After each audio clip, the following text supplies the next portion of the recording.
तर आषाढी वारीच्या निमित्तानं हरिनामाचा गजर सुरू आहे आणि सुरेख सूर सुद्धा व्यक्त होत असतात आणि हे सूर आहेत अभिषेक आणि अमोल पटवर्धन यांचे न्यूज 18 लोकमतच्या प्रेक्षकांसाठी खास त्यांनी गाणी सादर केली आहेत।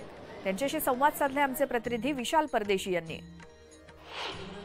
या आषाढी एकादशीच्या निमित्ताने माऊली दर्शक अभिषेक आणि अमोल पटवर्धन आपल्याला भेटलेले दोघंही गायक आहेत आणि छानपैकी अभंग ओव्या गवळण अशा लोकविद्यापीठातली वेगवेगळी रूपकं व्यक्त होत असताना सूर देखील व्यक्त होणार आहेत। चला आपण त्यांच्याकडे जाऊयात। माऊली रामकृष्ण हरी। रामकृष्ण हरी। बरं बघा, महापूजा संपन्न झालेली आहे। सगळ्या वारकऱ्यांमध्ये मोठा आनंद आहे की आपण पंढरीपर्यंत येऊन पोहोचलेलो आहे। विठ्ठलाचं रूप आपण डोळ्यात साठवून घेणार आहोत।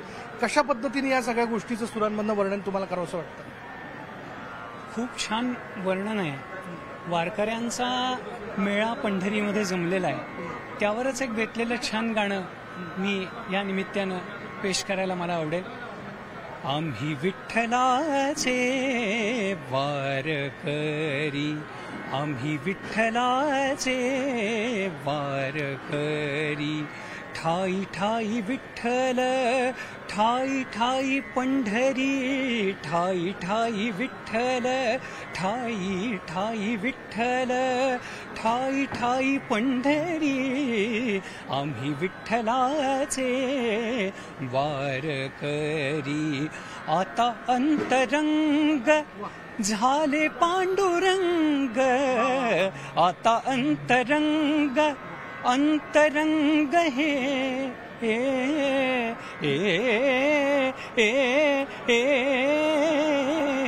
आता अंतरंग झाले पांडुरंग, तुळशी माळ गळा जाहलो निसंग, तुळशी माळ गळा जाहलो निसंग, अवघे गरजे पंढरपुर, अवघे गरजे पंढरपुर, अवघे गरजे पंढरपुर, चालला नामाचा गजर, चालला नामाचा गजर, अवघे गरजे पंढरपुर।